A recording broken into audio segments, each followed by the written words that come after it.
Desde que yo era muy chico, mi madre se sorprendía cuando veía la manera tan natural con que yo aceptaba la muerte.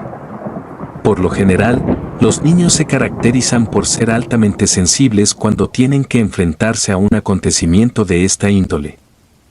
La muerte de algún familiar muy cercano, o de una mascota muy querida, pudiera hacérmela en una mente como la de un niño, y esto pudiera convertirse en causa de traumas y hasta de trastornos de tipo psiquiátrico. Pero yo no. Decía que la muerte era solo parte de la vida y aún sigo pensando de la misma manera. Pues desde muy joven me apasionó este tema de la muerte. Todo fue gracias a mi padre, quien en vida fuera médico forense. Fue por ese motivo que me apropié de ese gusto por estar ahí, junto a los cuerpos en sus últimos momentos antes de ser entregados a sus familias. Mi nombre es Ricardo Valenzuela y soy embalsamador de cuerpos. Esta noche voy a contarles una de las historias más misteriosas y aterradoras que se puedan imaginar, vivida por mí, por lo que puedo dar fe de ella. En mis años de servicio he sido testigo de muchos acontecimientos, unos tristes y otros, como ya les dije, misteriosos y aterradores, sin que se pudiera dar una justificación coherente según la ciencia. Pero cada uno con sus propias matices, siempre con un toque paranormal. Como les había dicho anteriormente, mi padre se dedicaba a realizar la autopsia de los cuerpos. De ahí me vino ese gusto por estar dentro de una morgue. Sí, yo sé lo que están pensando y creo que hasta quizás pudieran tener un poco de razón, al menos en parte. Reconozco que para trabajar en una morgue hay que estar un poco loco, o de lo contrario no tener ni pizca de escrúpulos.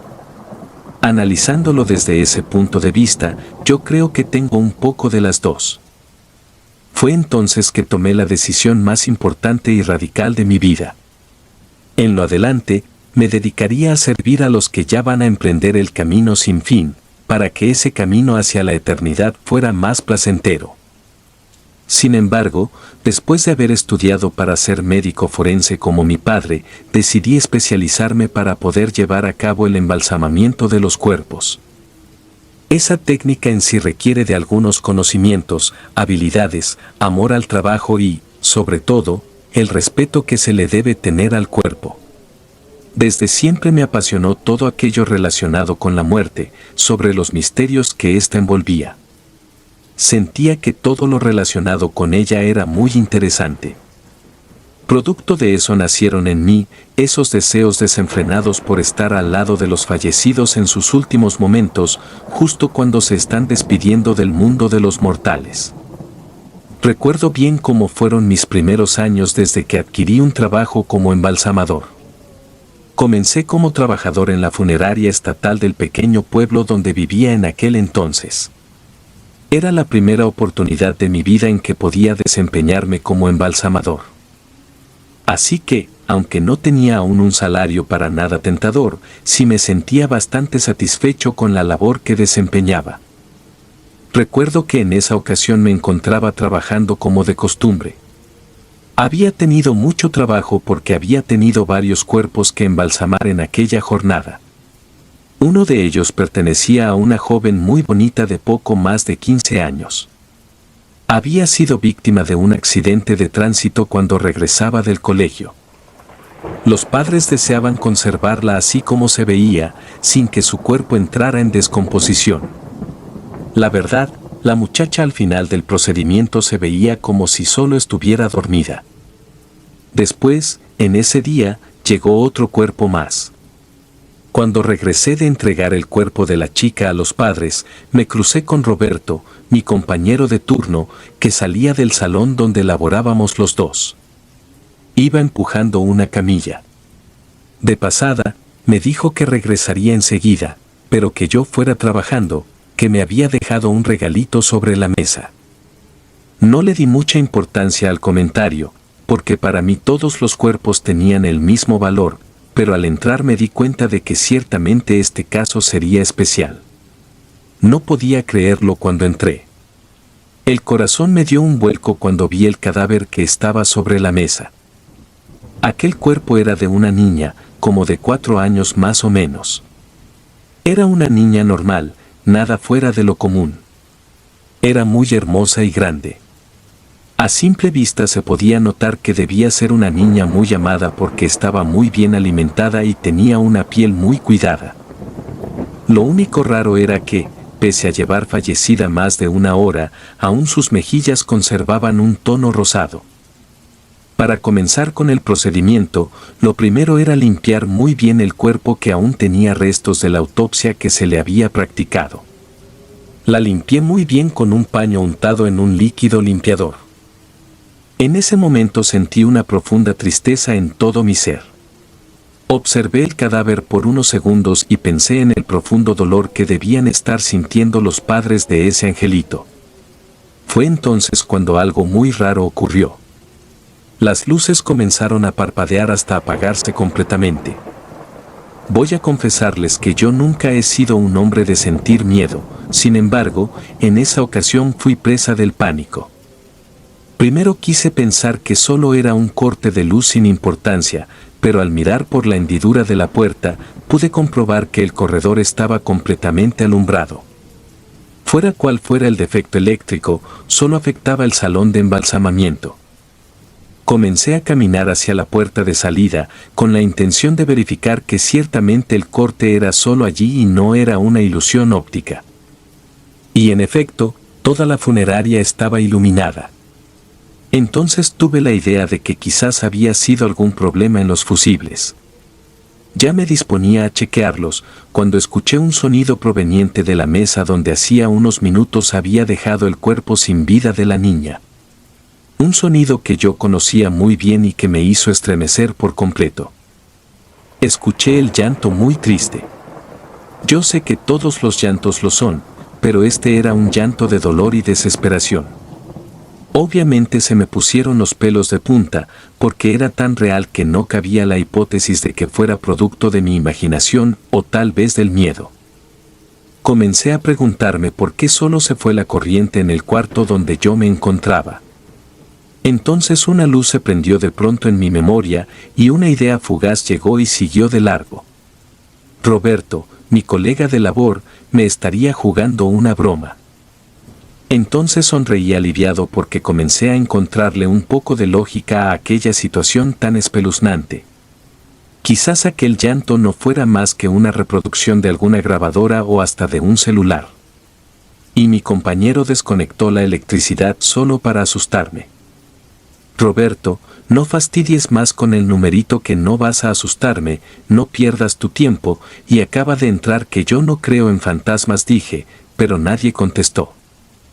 En esos momentos me di la vuelta muy tranquilo para regresar a continuar mi trabajo, porque estaba convencido de que aquello se trataba solo de un mal chiste. Encendí la lámpara de mi móvil porque ya había perdido muchísimo tiempo y quería demostrarle a Roberto que no me importaba estar a oscuras para cumplir con mi deber.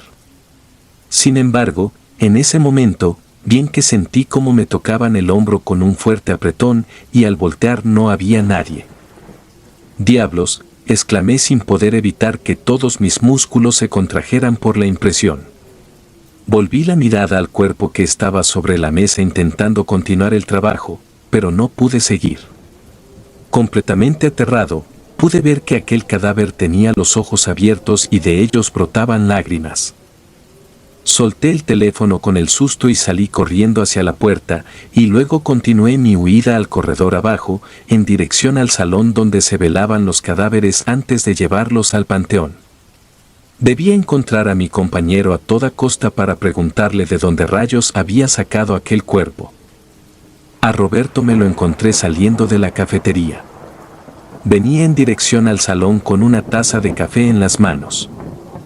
Al verme en aquel estado, me salió al paso y me gritó que me detuviera. Así lo hice aunque mis pies querían seguir corriendo hasta marcharme fuera de aquel lugar. «Diablos, Roberto, ¿de dónde rayos sacaste aquel cadáver?», exclamé haciendo acopio del poco aliento que aún tenía. Mi colega me miró con cara de quien no sabe de qué rayos yo estaba hablando y me preguntó incrédulo: «¿De qué cadáver me estás hablando, hermano?». «¿Cómo de qué cadáver, hombre?». «Del cuerpo de la niña que me dejaste hace un rato para que lo embalsamara». no te hagas el tonto. En eso Roberto seguía sin entender. Me dijo que él llevaba mucho rato en la cafetería y que el último cadáver que llevó al salón era el de la muchacha de 15 años. Después de que yo fuera a entregárselo a los padres, él se había marchado a la cafetería y allí estuvo hasta ese momento, que salió ahora para llevarme un café pensando que quizás yo tuviera sueño. Le conté todo lo que había pasado, desde el mismo momento en que me crucé con él cuando salía con la camilla, hasta cuando vi a los ojos de la niña llorar. Pero Roberto seguía insistiendo en que después de terminar con el cuerpo embalsamado de la chica, jamás regresó al salón porque se entretuvo conversando con otro trabajador de la funeraria en la cafetería. Yo no entendía nada, y él tampoco. Me dijo que iría al salón para corroborar mi versión y me invitó a acompañarlo. Yo estaba negado a hacerlo, pero después de un rato, cuando estuve un poco más calmado, me decidí a acompañarlo.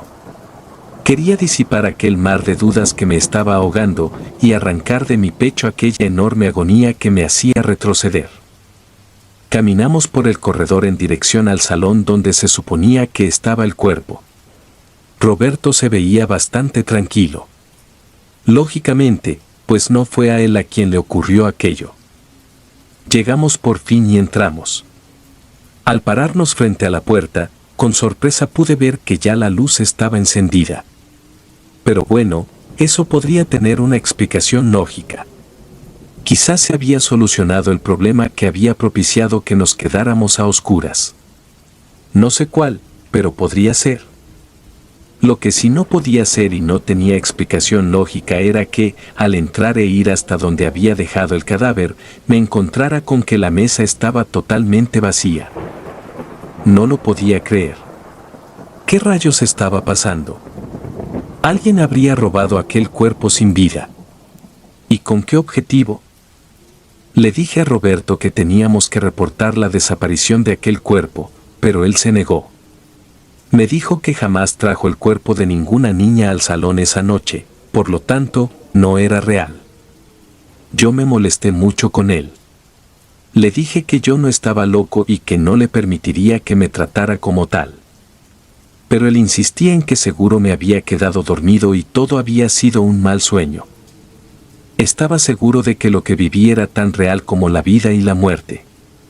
Por eso, muy molesto, salí al pasillo y caminé hasta la recepción donde estaba la registradora con el libro. Le pedí que me lo prestara, lo agarré y comencé a hojearlo. Estaba buscando probar que la niña había sido real. Pero al encontrar la última página, pude verificar que la lista de registro terminaba con el nombre de la chica que embalsamamos antes. Incrédulo, miré a Marlene, la muchacha que era la encargada del registro, y le pregunté por qué no había registrado a aquel cadáver en el libro, y hasta la amenacé con quejarme con la administración. ¿De qué me estás hablando, Ricardo?, exclamó entre incrédula y molesta por mi atrevimiento. La verdad, yo estaba a punto de sufrir un infarto de tan alterado que estaba. No entendía nada, pero al menos si todo había sido un sueño, no tendría problemas con la justicia por la misteriosa pérdida de aquel cadáver. Por suerte, después de ese misterioso incidente, no recibimos otro cuerpo para procesar. Como no había nada que hacer, fuimos hasta el cuarto que estaba preparado para que los trabajadores descansáramos. Enseguida Roberto se durmió, pero yo, por mucho que me esforzaba, no lograba hacerlo. Pues aquella incertidumbre no me dejaba conciliar el sueño. Yo no estaba loco como todos pensaban, no tenía cómo probarlo, pero todo lo que había dicho era verdad y por eso era que aquel asunto me daba vueltas en la cabeza. Habían pasado más de 2 horas cuando cerré los ojos intentando obligarme a descansar, cuando comencé a sentir un frío horrible, de esos que llegan a provocarte dolor en todas las articulaciones del cuerpo. Entonces pensé que la calefacción se hubiera descompuesto y me senté en la cama con la intención de ir hasta el armario por una cobija que pudiera proporcionarme un poco de calor. ¡Rayos!, exclamé sin poder evitarlo cuando vi la silueta de la niña parada delante del armario. La luz estaba apagada, pero estaba seguro de que era ella y que por algún motivo estaba allí. Entonces volví a cerrar los ojos y con mis 2 manos los froté desesperadamente, y al abrirlos ya no vi nada más que oscuridad. Me preguntaba por qué aquel fantasma estaba atormentándome precisamente a mí, si yo nunca antes la había visto. Sabía que quería decirme algo y si era así, seguro se me iba a revelar otra vez.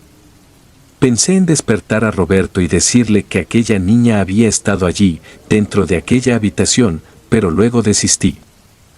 Seguramente me tacharía otra vez de loco o diría que había sido un sueño. Así que lo dejé dormir y me acosté otra vez, porque les confieso que tenía tanto miedo que no me atreví a levantarme para ir por la cobija. Por fin llegó la mañana, y por suerte, esa noche no tuvimos ninguna otra solicitud de servicio. Cuando llegó el relevo, entregamos el salón como lo hacíamos siempre y después, mi compañero y yo fuimos hasta el parqueo para recoger nuestros autos y marcharnos a casa por fin. El velador que estaba en el parqueo me entregó la llave del carro muy sonriente y después de desearme los buenos días, se marchó. Esa mañana estaba particularmente cansado. Pensaba que, desde que llegara a mi departamento, me iría a dormir todo el día. Pero por mucho que me esforzaba, no lograba dejar de pensar en aquel caso tan misterioso y aterrador. Recuerdo claramente que comencé a sentir aquella sensación tan rara que ya conocía. Era como si alguien me estuviera observando fijamente. No sé si ustedes saben de lo que hablo, pero sentía una influencia en mí que me obligaba a pensar que había alguien en el asiento trasero de mi carro, mirándome fijamente. No me atrevía a voltear y mucho menos a mirar por el retrovisor, pero presentía que el espíritu de aquella niña estaba en el asiento trasero de mi carro, no sé con qué objetivo. Entonces decidí fingir que no me había dado cuenta de su presencia. Crucé toda la ciudad con aquella opresión en mi nuca, aquel sobresalto cuando una ráfaga de aire frío me refrescaba la espalda. Ahora sé que lo más inteligente hubiera sido encararla y preguntarle qué quería de mí, porque era obvio que por algo me perseguía. Pero por mucho que me esforzaba, no podía hacerlo. El miedo que sentía era tan grande que el solo hecho de pensar que estaba siendo acosado por un ser del más allá, me congelaba. Por fin llegué a mi edificio. Dejé el auto en el parqueo que compartimos todos los que convivimos en él, y después de subir en el ascensor, por fin me vi abriendo la puerta de mi casa. Tengo la costumbre de separar las cosas que llevo al trabajo de las que utilizo diariamente en mi casa. Hay que tener claro que he trabajado con cuerpos de todo tipo y algunas enfermedades son muy contagiosas. Por eso, cuando entro, lo primero que hago es ir directamente a dejar mis pertenencias en el lugar que tengo habilitado para eso, y después me voy directo al baño para ducharme y arrancar de mi cuerpo cualquier virus o bacteria que pudiera venir adherida a él y que pudiera contagiarme con alguna enfermedad. Después, el resto es siempre igual, desayunar y luego acostarme a dormir para recuperar fuerzas. Cuando me ducho, por lo general lo hago con agua tibia. Pero cuando lo hago después de venir de preparar cadáveres, siempre utilizo agua lo más caliente que mi cuerpo pueda soportar. Precisamente de una manera preventiva por ese motivo que le acabo de explicar. Sé que según dice la ciencia, el agua demasiado caliente no es buena para la salud, porque tiende a coagular un poco la sangre además de hacer daño a los huesos, y eso no es recomendable para nada. Pero ya se me ha hecho un hábito que no puedo ni quiero dejar.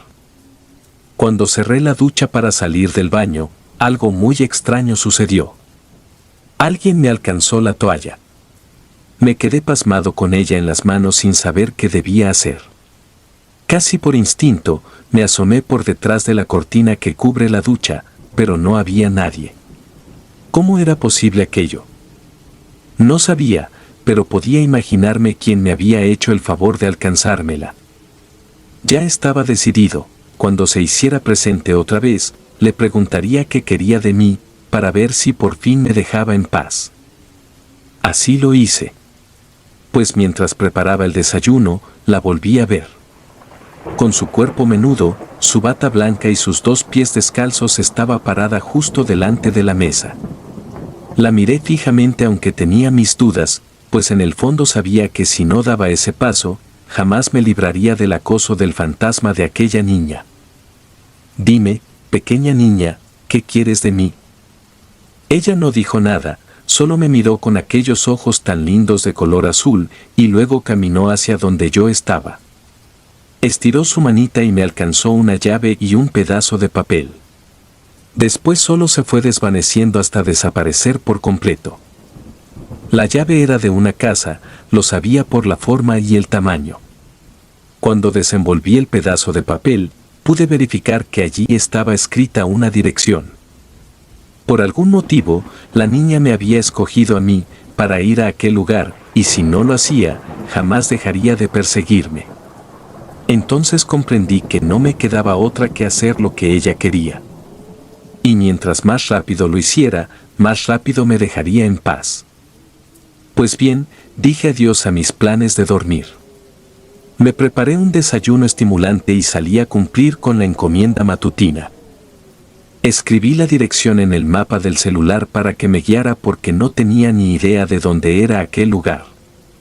Después de atravesar media ciudad, llegué hasta donde me indicó el teléfono y aparqué justo delante de aquella casa tan lujosa. Me bajé y pude comprobar que todo allí estaba en total silencio. Llamé varias veces, pero nadie contestó. Sabía que invadir una propiedad privada es un delito castigado por el Código Penal y que me podía costar caro, pero escuchaba claramente la voz de la niña que me pedía que por favor entrara. Y así lo hice. Con mucho cuidado salté la cerca, rezando porque nadie fuera a verme y llamar a la policía. Porque, de ocurrir, entonces sí estaría perdido. No tenía cómo explicar que estaba allí porque el espíritu de una niña me estaba incitando a hacerlo.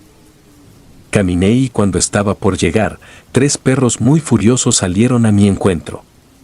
Comencé a retroceder porque, pese a que sus cuerpos estaban bastante delgados, sí se veían muy molestos con mi presencia invadiendo su territorio. Pensé que no podría escapar de ellos, pero cuando estaban a pocos metros de mí, se detuvieron y comenzaron a mover la cola y siguieron de largo, ignorando por completo mi presencia. Seguí hasta la entrada, saqué la llave que llevaba guardada en uno de los bolsillos de mi pantalón y abrí la imponente puerta de cedro pulido. Cuando entré, sentí aquel mal olor tan fuerte y que yo conocía muy bien. Pues dentro había cadáveres en descomposición y de muchos días. En eso seguí caminando y en la sala encontré 2 de ellos. Por la ropa que llevaban puesta, parecía ser los trabajadores de servicio. Salí para el patio intentando buscar aire fresco con el que llenar mis pulmones y encontré 2 más flotando en la piscina. Era la escena de un crimen en masa y en algún lugar de aquella lujosa mansión estaba el cuerpo de aquella niña. Pero sin dudas ya había cumplido su objetivo, que era que alguien descubriera los cuerpos para que por fin les dieran sepultura, y el escogido fui yo. Me imagino que lo hizo por varias razones. Entre ellas, por la manera tan respetuosa con que yo trato a los cuerpos con los que trabajo. Pero ya no tenía nada más que hacer allí. Así que volví a salir de la misma forma que entré, procurando pasar desapercibido para no buscarme problemas por invadir una propiedad privada. Cuando estuve afuera, llamé de manera anónima a la policía para reportar que de aquella casa salía un mal olor. En solo minutos, toda la calle estaba llena de oficiales de todo tipo y rango. El fantasma de la niña no volvió a molestarme después de aquel día. Pero yo recuerdo ese episodio como uno de los más impactantes de toda mi carrera, aunque les confieso que no fue el único. Si te gustan los relatos, ayúdanos con un like o deja un comentario, ya que eso nos ayudaría bastante. Y si no estás suscrito o suscrita, te invito a que lo hagas para que no te pierdas lo mejor de los relatos de terror. Sin más, gracias por escucharnos. Relatos escritos y adaptados por Mara Rey.